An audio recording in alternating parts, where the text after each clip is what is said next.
বাংলাদেশে শত শত নাসিরউদ্দিন পাটোয়ারি মুখ তৈরি হবে।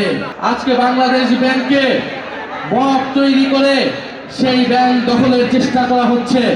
সংসদে সরকারে ঋণ খেলাপিদেরকে নিয়ে যাওয়া হয়েছে। আজকে দুদকের মতো প্রতিষ্ঠানকেও দলীয়করণ করার চেষ্টা করা হচ্ছে। আমরা এমন একটা দেশের দিকে যাচ্ছি যেখানে আপনি চাঁদাবাজকে চাঁদাবাজ বলতে পারবেন না।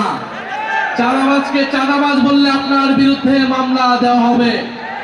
সেই পুরনো কায়দা, সেই পুরনো সিস্টেম কিন্তু তারা ভুলে গিয়েছে। এই প্রজন্মের সাথে সেই পুরনো কায়দায় আচরণ করে লাভ নাই। প্রচুর মামলা, হামলা, হুলিয়া এগুলাকে অতিক্রম করেই গণ অভ্যুত্থান হয়েছে। জাতীয় নাগরিক পার্টি শহীদের রক্তের উপর দিয়ে বাংলাদেশে প্রতিষ্ঠিত হয়েছে।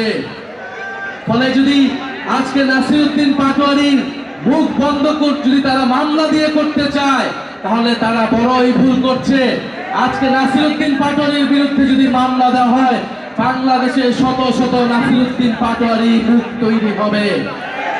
পুরো বাংলাদেশ চাঁদাবাজদের বিরুদ্ধে রুখে দাঁড়াবে, রাজপথে দাঁড়িয়ে যাবে এবং পুরো বাংলাদেশের তরুণ ভোটাররা, পুরো বাংলাদেশের সাধারণ মানুষ হ্যাঁ ভোটের পক্ষে ভোট দিয়েছে, সংস্কারের পক্ষে ভোট দিয়েছে, কিন্তু তারা সংস্কার বাস্তবায়ন না করার নানা ধরনের ফন্দি এই সরকার আনছে।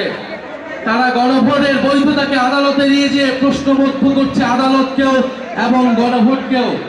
আমরা আর অপেক্ষা করছি যদি 12 তারিখ অধিবেশনে সংস্কার পরিষদ গঠিত না হয়, যদি সংস্কারের জন্য উদ্যোগ গ্রহণ না করা হয়, আপনারা আমরা যারা হ্যাঁ ভোট দিয়েছি নিজেদের ভোটাধিকার, নিজেদের অধিকার রক্ষার জন্য আমাদেরকে আবারও রাস্তায় নামতে হবে।